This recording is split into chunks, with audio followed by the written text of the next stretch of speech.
YouTube করে কিচ্ছু হবে না, বুঝলে তো?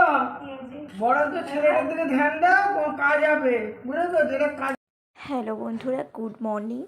একটা নতুন সকাল নিয়ে আবার নতুন কিছু একটা ভিডিও নিয়ে তোমাদের কাছে আবার চলে এলাম। তো তোমরা সবাই কেমন আছো? আশা করছি ভালো আছো। আমি খুব ভালো আছি। নতুন ব্লগ নিয়ে সকাল থেকে শুরু করে দিলাম তোমাদের সাথে।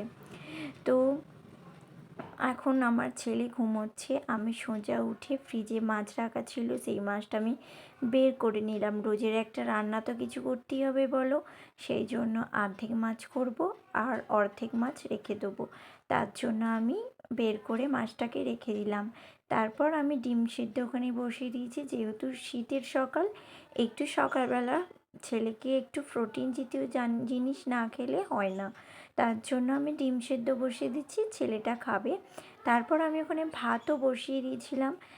তারপর ডিম সেদ্ধও আমার ছেলে হাফ বয়েল খায়, তার জন্য আমি বেশি সেদ্ধ একদমই করিনি। আর একটা একটু একটু টাইট হিসেবে সেদ্ধ করেছি, সেটা ওর পাপা খাবে বলে। তারপর দেখো একটু দুষ্টুমি আরম্ভ হয়ে গেছে ছেলের সাথে। ওকে তোলার জন্য একটু দুষ্টুমি করতেই হয় ওর সাথে।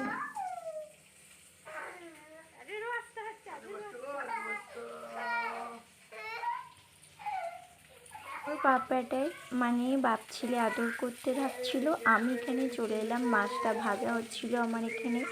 আমি আজকে করতে চলেছিলাম ফুলকপি আলু দিয়ে ঝোল। ভাত আমার অলরেডি হয়ে গেছে, মাছটা আমায় ভাজতে দিয়ে আমার ছেলে গিয়েছিল সকালবেলা উঠে। ওর একটা মানে অভ্যেস আছে, যেটাকে খুব ভালো অভ্যেস বলে। সকালবেলা উঠে ও বাথরুমটার সাথে সাথে ও পটিও করে নেয়। শীতের সকালে বাচ্চারা জানি প্রচুর ঠান্ডা লাগে, কিন্তু যার যেটা অভ্যেস বন্ধুরা, কি বলো, এক একটা বাচ্চাদের আছে সকালবেলা উঠে সমস্ত জিনিসটা হয়ে যায়। তো আমার ছেলে সেই হিসেবে সেটাও মানে আমার ছেলের আছে। তো আমার ছেলে সকালবেলা উঠে ব্রাশ টাশ করে, ওকে ব্রাশ টাশ করিয়ে দিয়ে তারপর ও বলল পটি পেয়েছে, তো পটি করে তারপর আমি ওকে জামা প্যান্ট পরিয়ে দিলাম। তো দেখো, সকালবেলা কাজ মানে গৃহবধূদের, আমাদের মতো সাধারণ গৃহবধূদের প্রচুরই কাজ থাকে। ছোট সংসার হলেও অনেকই কাজ থাকে। তো ওকে আমি জামা প্যান্ট পরে আমি তারপর ডিম সেদ্ধ ওকে দেবো খেতে। আর সকালবেলা রান্না টান্নার ঝামেলা অনেকই থাকে বন্ধুরা, যারা করো তারা অবশ্যই জানো। আর শীতের সকালে, এখানে শীত মানে প্রচণ্ডই শীত, মানে এত শীতের এটা বাড়া যে কি বলবো, সে কাজ করতে খুবই একটু কষ্ট হয়, তবুও কি করব, করতেই হয়। তো আমার ছেলেটাকে প্যান্ট পরিয়ে দিয়েছি। তারপর ও ছোট প্যান্ট পরিয়ে দিলাম, দিয়ে বললো আমি বড় প্যান্ট একা পরবো। আর প্যান্ট পরতে পরতে রেগে যাচ্ছে, কারণ তোমাদের কাছে ও দেখাতে চাইছে ও নিজে একা একা প্যান্ট পরবে। তারপর আমি তোমাদের ঘরে দেখানোর জন্য ফোনটা আমাকে রেখে দিতে হলো। তারপর আমি ফোনটা রেখে দিলাম, ও তোমাদের ঘরে দেখে দেখে প্যান্ট পরছে। সবাইকে দেখে বা কিছু কারো দেখেই শিখে বাচ্চারা, এটা অন্তত সবাই জানো।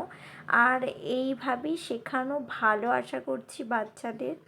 তো তোমাদের দেখো প্যান্টটা সুন্দরভাবে পরে নিল। তারপর ওকে আমি দিয়ে দিয়েছি ডিম সেদ্ধ। ও আমার ছেলে একটুতেই লজ্জা পেয়ে যায়, লজ্জা পেলে ও অন্য ধরনের একটু করে। তো আমার ছেলের এটা আছে, কার আছে বলতে পারবো না। তারপর ও তোমাদেরকে দেখতে দেখতে ডিম সেদ্ধ খাচ্ছে। তো দেখো, ডিম সেদ্ধ খেতে খেতে অনেক কেরামতি করছে, অনেক গল্প করছে, মস্তি করছে আমার সাথে। আরও শুয়ে শুয়ে ডিম খাচ্ছে, কথা মানে এত দুষ্টুমি, কথা শোনেই না, শুয়ে শুয়ে ডিম খাবে। তাই বললাম চল বেশ ঠিক আছে, শুয়ে শুয়ে তুই ডিম খা। ইউটিউব করে কিচ্ছু হবে না, বুঝলে তো? বড় তো ছেলেটার দিকে ধ্যান দাও, তোমার কাজ হবে, বুঝলে তো? যেটা কাজের কাজ করলে হবে সেটা করো। জীবনে পয়সা পাবে না 1 টাকা, ওই ফালতু জিনিস, ওই জিনিসে একদম চোখ কান দেবে না বলে দিচ্ছি, বুঝলে তো? এত বড় কত লোক কমেন্ট করবে, এ খ্যাপা পাগল। হ্যাঁ, আর কিছু কোনো বুদ্ধি শুনি কিচ্ছু নেই নাকি তোমার এখনো? কবে বুদ্ধি হবে শুনি? হাসি পাচ্ছে কিন্তু গাইস, এটা সব আমার বুকে রাখছি, বুকে।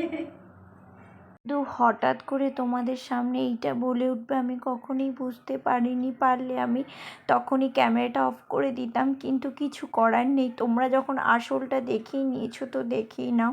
তারপর আমি আর কিছু বললাম না, আমার বর মুখ করবে বলে জাস্ট ভিডিও করেছিলাম। তো বন্ধুরা, এখানে ভিডিওটা শেষ করব। ভালো লাগলে লাইক কমেন্ট শেয়ার করে দিও। আর ভয়েসটা একদমই ভেঙে গেল কান্না পাচ্ছিল বলে। তো বন্ধুরা, ভালো থেকো।